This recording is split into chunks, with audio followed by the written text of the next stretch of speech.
One mindset habit that changed my life, having a bias towards action. I rip open the box and start playing with the gadget, or whatever it is. Sometimes it gets me in trouble,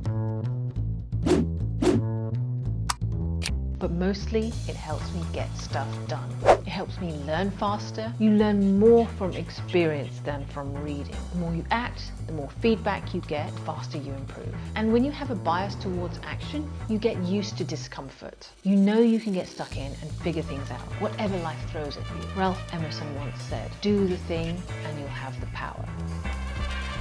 Having this bias towards action helped me cultivate courage.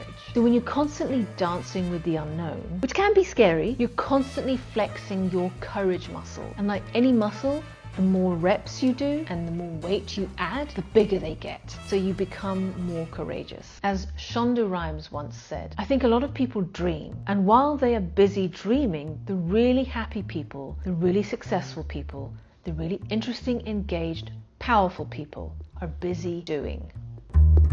Be a doer. Where did this come from, this bias towards action? From my first proper job, telesales. I had to sit at this desk, make cold calls to strangers, and face rejection every day. Horrible, stressful job. But I wouldn't change it because I learned the power of action. I was measured on action. Yes, you're measured on sales results, but none of that happens unless I picked up the phone. Nothing. Nada. Zippity-doo-dah. The more calls I make, the closer I will get to the yes. So I developed this bias towards action. And this philosophy has helped me in big and small ways in my life. It helped me leave home.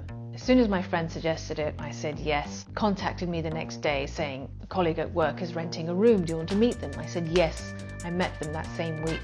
She gave me the key. 3 weeks later, I'd left home and moved it to London. It helped me move country. Now, for the materialistic part of me, living in Dubai was a pipe dream. I'd never been there, I just heard of it, and I just loved the idea of it.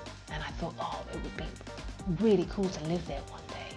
When visiting relatives in Pakistan for a Christmas holiday, I flew via Emirates, a 6-hour layover in Dubai. Came out the airport, lunch, came back to the airport. Yeah, I could live here. I returned back from holiday, had lunch with a new work colleague. Oh, by the way, I stopped off in Dubai. She said, oh, my sister's just moved out there. I wouldn't mind living there. She goes, well, my sister works in recruitment. Do you want me to send your CV to her? 2 days later, I was having a telephone interview with a sales director. And by the end of that call, I was offered a job. 5 weeks after that, I moved out there. If I'd hesitated or overthunk it, I would have thought of all the reasons why it wouldn't work. London was way better for my career. But for personal growth, Dubai was actually a good choice. When it came to writing my first book, after delivering talks, one of the first questions people would ask is, yes, Have you got a book? I better write a book. It never occurred to me to write one till then. Not yet, but I'll start on it right away. I didn't say it like that. If I'd overthunk it, I would not have done it because I had a lot of insecurities about my writing at the time. Organising my wife's birthday surprise. We're not big into birthdays. We don't like the whole expectation around birthdays. Expectation ruins relationships. 3.5, maybe 4 weeks away from my wife's birthday, thought popped into my head to do a surprise Zoom thing. I immediately started emailing people. And then before you know it, I was like, okay, this is going to happen now. So I had to do it. If I had overthought it, I would have thought of all of the reasons that it would go wrong. And I would get incredibly nervous and worried about it because I would just ruin the whole thing and make it really just embarrassing for everyone. I would not have done it. I get there are benefits to planning if you thought it through. Probably avoid a lot of mistakes. Learn some shortcuts too. But I know myself and I know thinking and planning, greater risk delay for months if I didn't act now. The risk of that far outweighs the risk of any mistake that I might make. Because I know I'll just learn along the way. And maybe you're wondering, well, what about waiting? Intuition.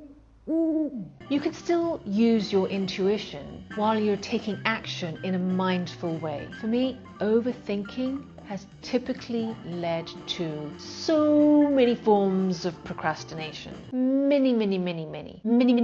Okay, enough. Fills the void of where action can create result. Overthinking and doing nothing and then feeling regret weighs much heavier on our soul than taking action and stumbling. When you take action, you will realize the fear of starting was worse than the action itself. Now, let's not ignore the elephant in the room. How do you get started? You want to give yourself the best chance of succeeding at what you want in life. And you need to learn how to finish what you get started, so you can get stuff done, because that's where all the magic happens. That's why you need to watch this video next. I share with you a simple tip on how to get started, and it's where you get more confidence, powerful motivation, and a deep sense of meaning.